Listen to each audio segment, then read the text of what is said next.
Tiny Town Streetlights, Chapter 1. By the time the last school bell rang, Tane had already written streetlights in block letters across the top of his maths page and circled it 6 times. He shut the book before Mr. Weka could see. Outside, Raukura smelled like warm tar, cut grass, and bread from the bakery drifting down the road. Bikes rattled over cracks, someone's dog barked at a tractor.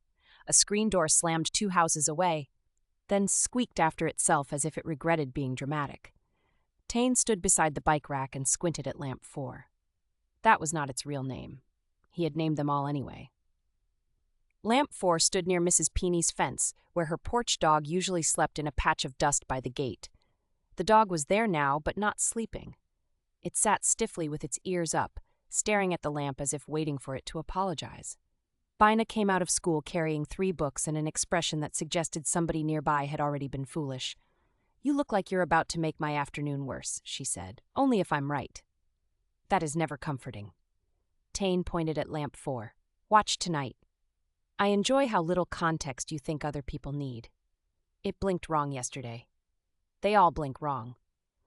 "No, wrong." He lowered his voice without meaning to. The pattern changed when Mrs. Peeney dropped her shopping bag. Bina shifted her books against one hip. Flour dust marked one sleeve of her cardigan like pale fingerprints. "That sounds ridiculous," she said. "Yes. And you're pleased about that?" "A bit." She looked toward the lamp anyway. That was one thing about Bina. She complained first, but she still looked. Mrs. Peeney came through her gate with a basket on one arm and called, "If either of you are planning to stand there looking suspicious, do it farther from my beans." "We're doing science," Tane called back. "You are never doing science," said Mrs. Peeney. Bina nodded politely. "Fair criticism." Mrs. Peeney snorted and went inside. Kiri appeared from around the corner with a scooter under one arm and 2 clothespins clipped to her shirt collar for no reason Tane could guess yet. "You both have your mystery faces on," she said. "I don't have a mystery face," said Tane. "You do." Kiri hooked her scooter upright with one foot. "It looks like your eyebrows are trying to solve something without permission." Bina tilted her head at the clothespins. "Why are those attached to you?" Kiri unclipped them and held them up between 2 fingers. "Because these were hanging from our wind chime this morning." She paused. "They aren't ours." Tane took one fast step closer. "Who hangs stolen clothespins on a wind chime?" "That is exactly what I asked Granddad." Kiri tucked them into her pocket. "He said maybe crows." She made a face. "Our crows steal shiny things. These are sad beige clothespins." "Even our birds have standards," Bina said. Tane looked from Kiri's pocket to lamp 4 again. "When did they show up?" "This morning." Kiri watched him notice too much all at once. "Oh no." "What oh no?" asked Bina. "He's connecting things again," Kiri said. "The dangerous kind?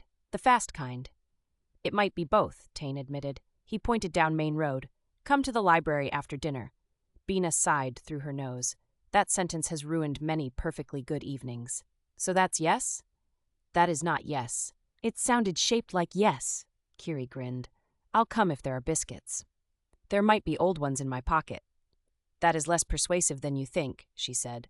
They parted at the crossroads where Raukura always seemed smallest and most complete all at once.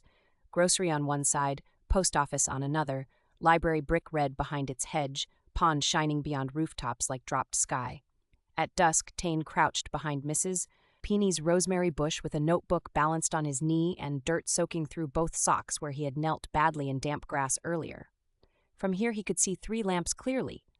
4 by Mrs. Peeney's gate, 5 near the bus stop, 6 beside the playground fence with peeling blue paint along its rails.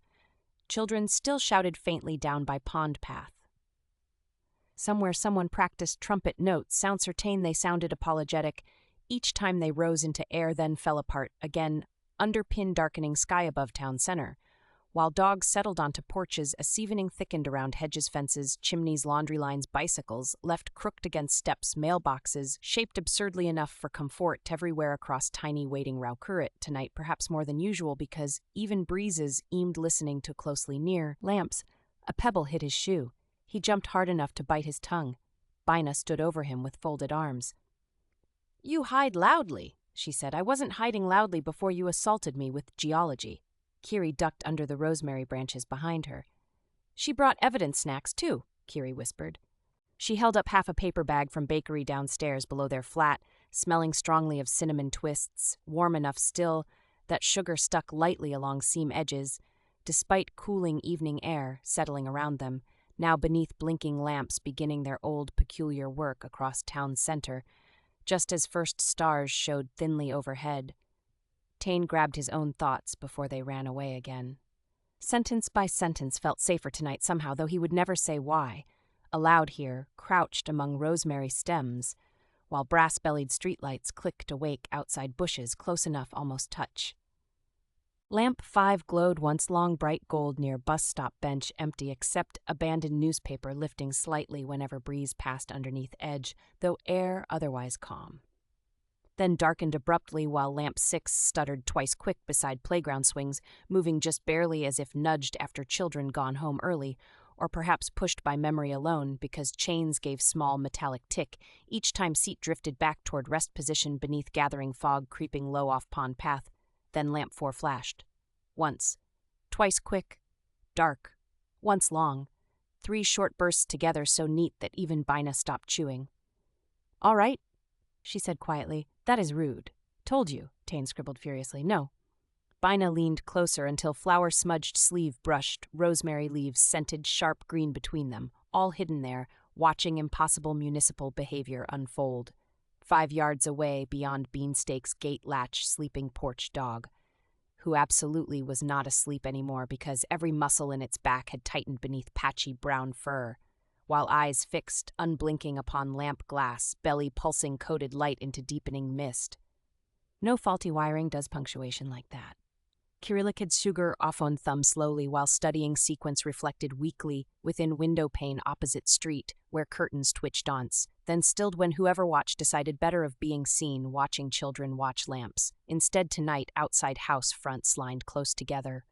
Along narrow road bending past library clock tower, whose face already misbehaved seasonally, without needing help from extraterrestrial electricity or mythic nonsense, either, although none ruled out yet according circumstances increasingly. Annoying. The lamp went dark again. A sound came from inside it. Not buzzing, not crackling. A soft tap-tap-tap against glass. All 3 froze. Mrs. Peeney's dog whined low in throat, but did not move backward nor forward either. Brave, stupid creature matched certain boys present, perhaps more than ideal, given current unknowns involving coded lights, tapping interiors, impossible sources, maybe insects trapped within globe, except rhythm immediately disproved insect theory because insects lacked manners necessary for deliberate intervals, precise enough count, easily, even under stress. Tap, tap, tap, pause, tap. "What language does a streetlight speak?" Kiri murmured.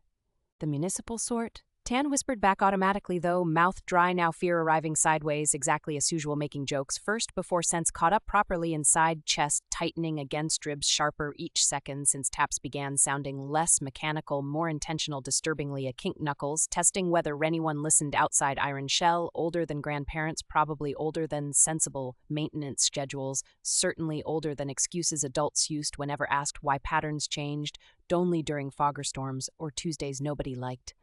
Discussing directly downtown after sunset, Bina put out an arm across both their shoulders without looking away from Lamp. "Do not run toward it," she said. "I wasn't going to." Both girls turned very slowly toward him. Tane frowned. Need remove weird marks, continue clean story only. Must fix previous long sentences, issue, exceeded 25 words, massively due accidental overflow. Start fresh, coherent continuation, maybe ignore, but final must be polished whole text only. Chapter 2, Tane did not sleep much. He lay awake listening to Raukura settle itself. A gate clicked somewhere down the lane. A dog barked once, then thought better of it. Wind brushed the hedge and moved on. Every small sound seemed to ask him whether he had really seen what he had seen in the observatory. The answer kept being yes. That was annoying. By morning his blanket was twisted around his legs and his notebook had fallen off the bed with 3 pages bent under it. He picked it up fast, checked that the pencil marks were still there, and read them again while pulling on yesterday's shorts. Streetlights. Pattern changed at 8:17. Observatory warm floor. Smell, rain, metal, oranges, seem in air, not dream. Under that, he had written one more line in darker strokes. If not dream, then problem. He stuffed the notebook into his pocket and nearly forgot his other pocket things. Then he remembered because forgetting useful junk felt like inviting disaster to breakfast. His mother looked at him over a mug of tea as he shoved toast into his mouth too quickly. "You look guilty," she said. "I'm just tired." "That is not a denial. It can be both." She smiled without looking convinced. "Library today? Maybe? Tane?" "Yes, library today." That part was easy to promise. The hard part was pretending the library was only a library now. Outside, daylight made everything behave itself again. The pond held a clean blue sky.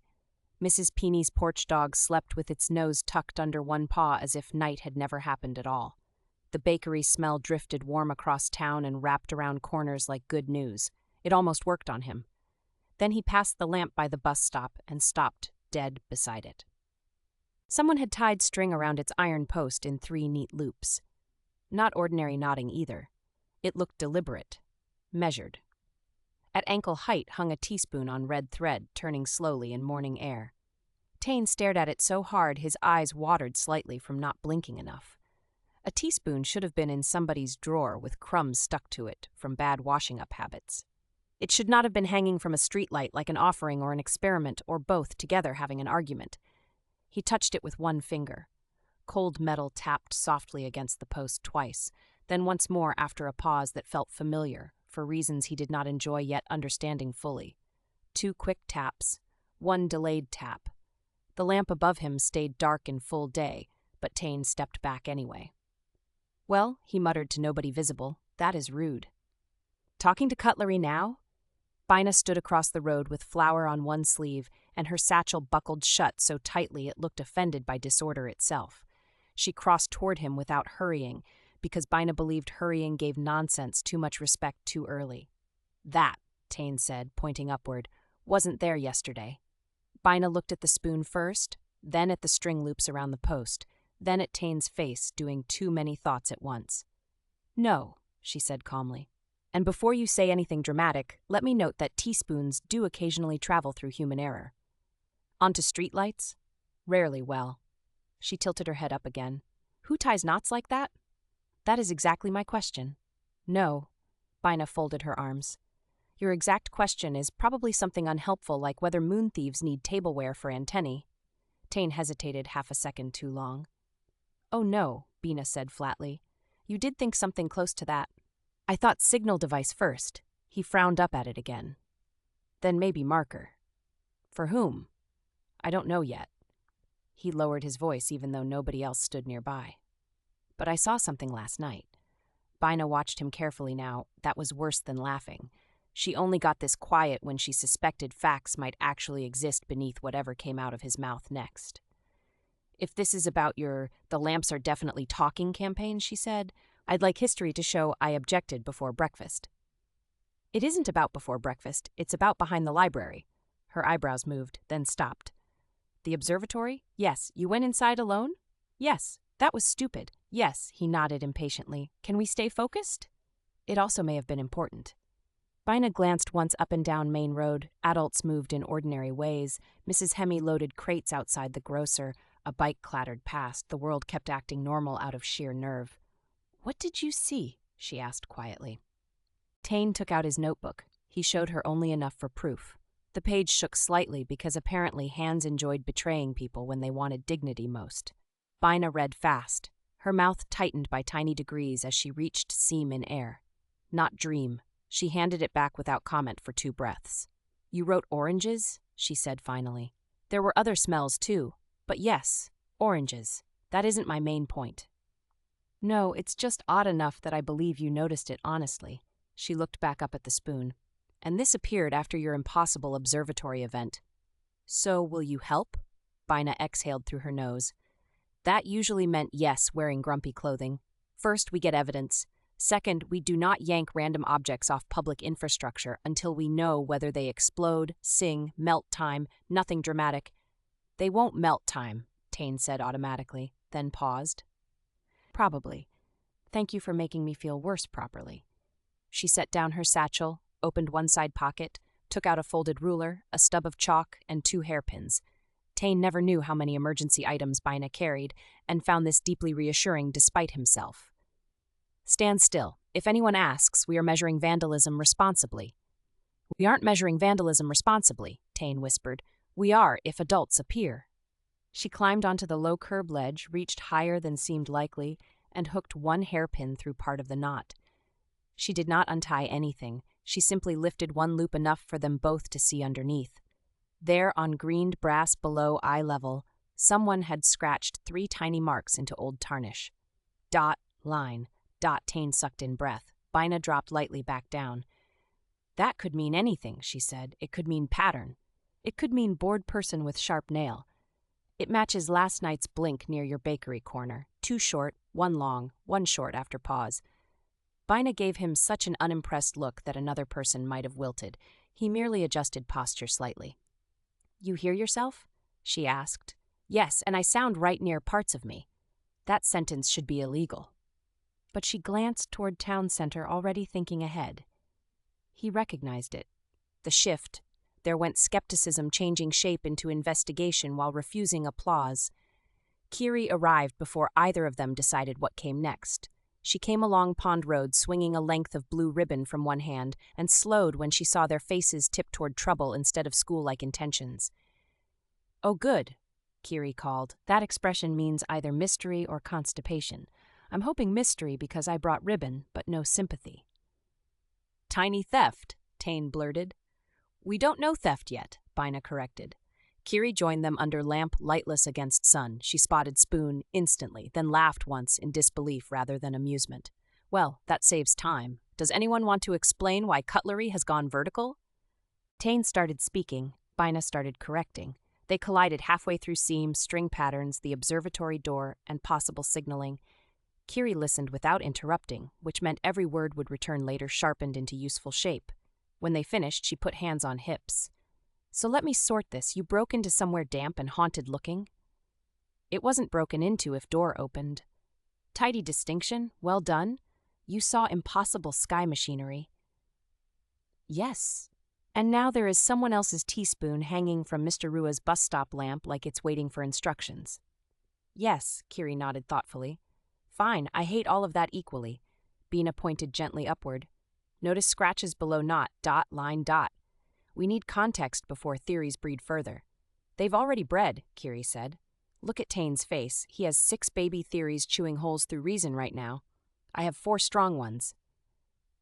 You counted wrong because panic adds 2 extra every time. Despite himself, Tane laughed. It loosened something tight behind his ribs. Kiri noticed. Of course she noticed, but kindly pretended not to. My grandfather heard singing late last night, Kiri said casually.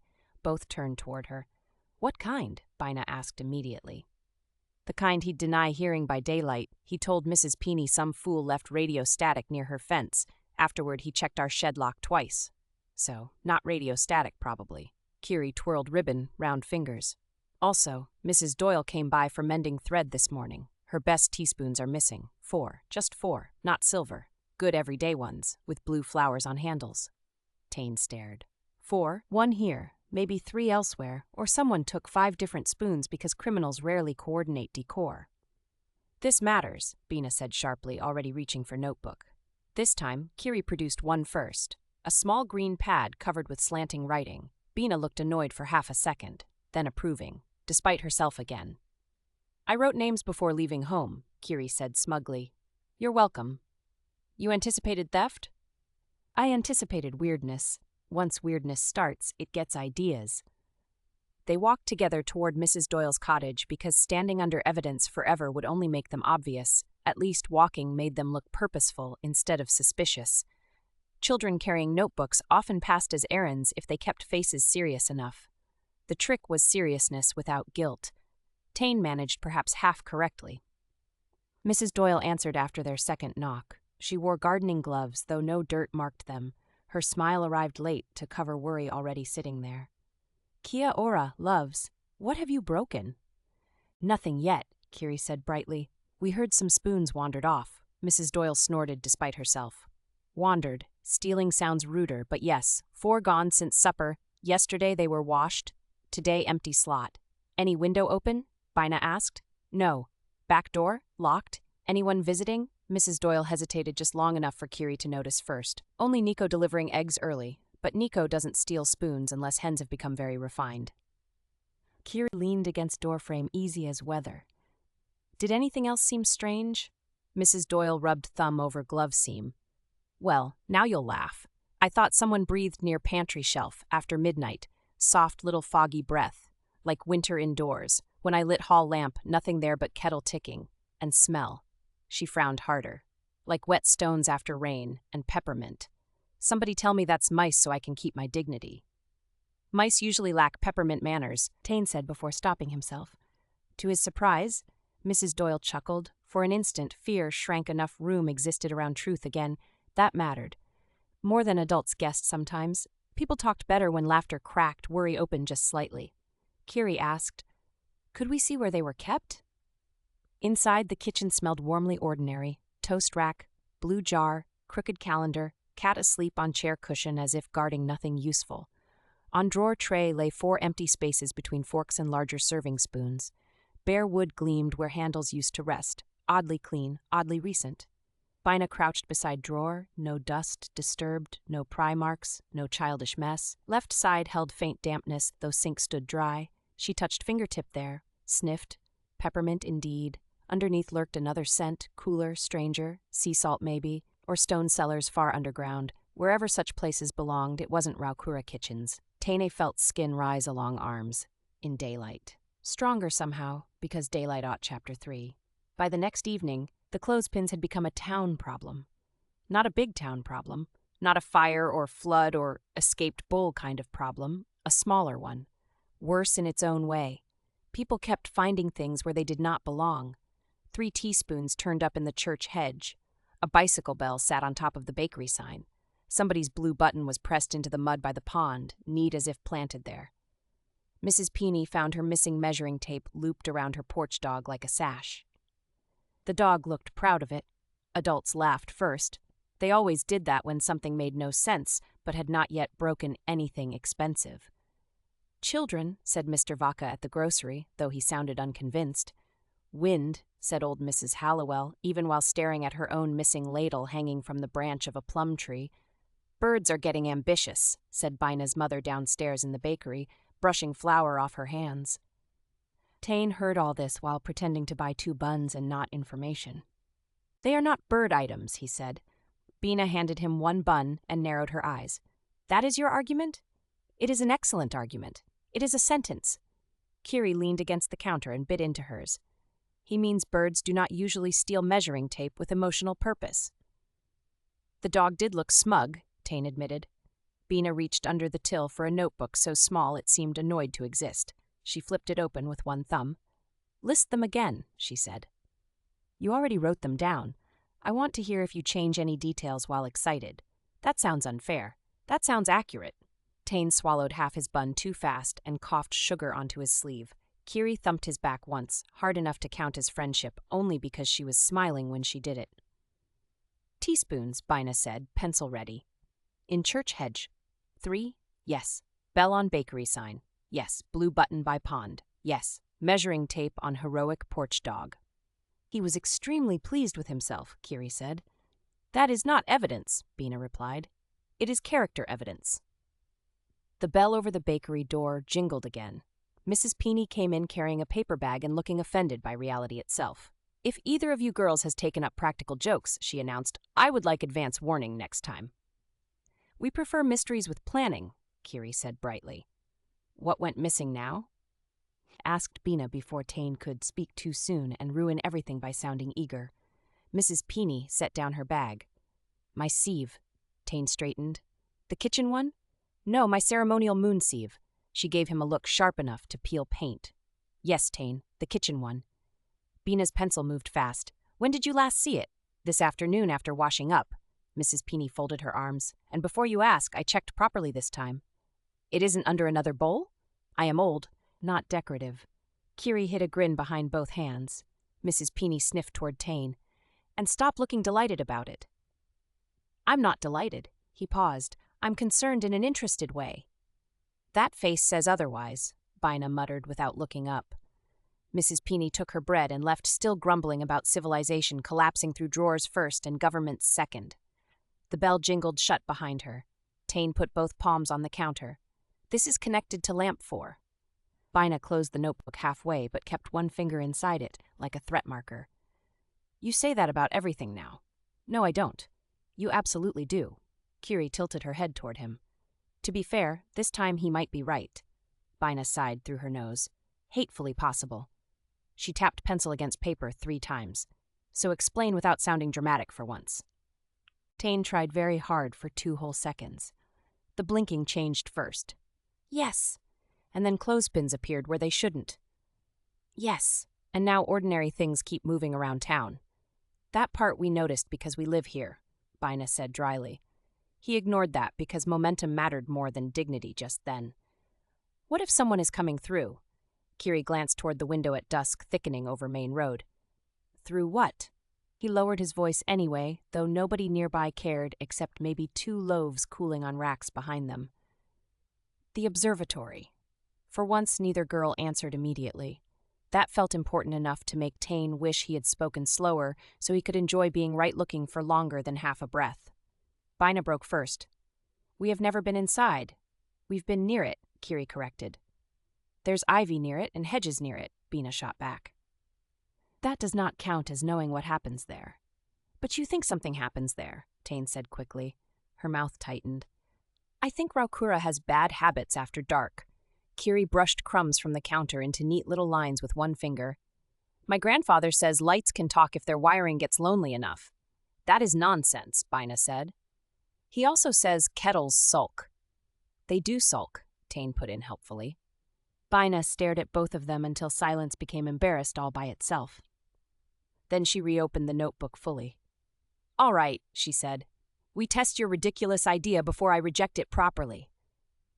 That was as close as Bina ever came to enthusiasm without legal pressure.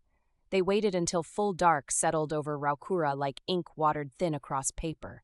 The streetlights clicked awake along Main Road in their usual almost orderly confusion, one long glow by the bus stop. 2 quick flashes near the grocer, a pause, 3 stutters beside playground railings. Lamp 4 blinked twice, stopped, blink, blink, blink. Tane counted under his breath. Kiri counted on fingers. Bina watched with such fierce concentration that even passing moths seemed nervous. "There," Tane whispered. "It changed again." "It added 1 short pulse after 7 breaths," Bina murmured. She sounded annoyed at herself for noticing exactly what he meant. Kiri looked from lamp to lamp. "They're answering each other." Nobody laughed. The road had gone oddly still. No cars passed. A curtain twitched across from the post office and then held still too long. From somewhere uphill came a sound like metal cooling after heat. Ting, then another. Ting, ting. It drifted from behind the library hedge. All 3 turned together. "Well," Kiri whispered, "I dislike that beautifully." They crossed Main Road fast but tried not to run because running announced guilt even when nobody knew what crime applied yet. The library was closed. Its windows were black except for moon smudges caught in glass. The clock above its door showed 7 minutes fast, though winter had only just begun thinking about arriving. "Told you that clock lies seasonally wrong now, too," Tane muttered. "This would be more useful if clocks stole sieves," Bina replied. Behind them, lamp 4 blinked once long enough to silver every wet leaf along hedge tops. Then darkness folded back over everything except their breathing. The path behind library hedges looked narrower at night. Wait, need remove weird marker? Let's continue clean story. No artifacts. Ferns brushed their ankles as they pushed uphill toward observatory steps hidden under moss and blackberry. Runners cut back badly years ago and never forgiven since. Need ensure no weird chars. Final clean rewrite from the path onward seamlessly. Better restart paragraph cleanly following previous line. Let's continue carefully coherent. The path behind library hedges looked narrower at night. No, let's avoid Unicode punctuation issue. Use normal period only. Ferns brushed their ankles as they pushed uphill toward observatory steps, hidden under moss and blackberry. Runners cut back badly years ago and never forgiven since. Need clean ashy only. Thank you for listening to My Ghostwriter.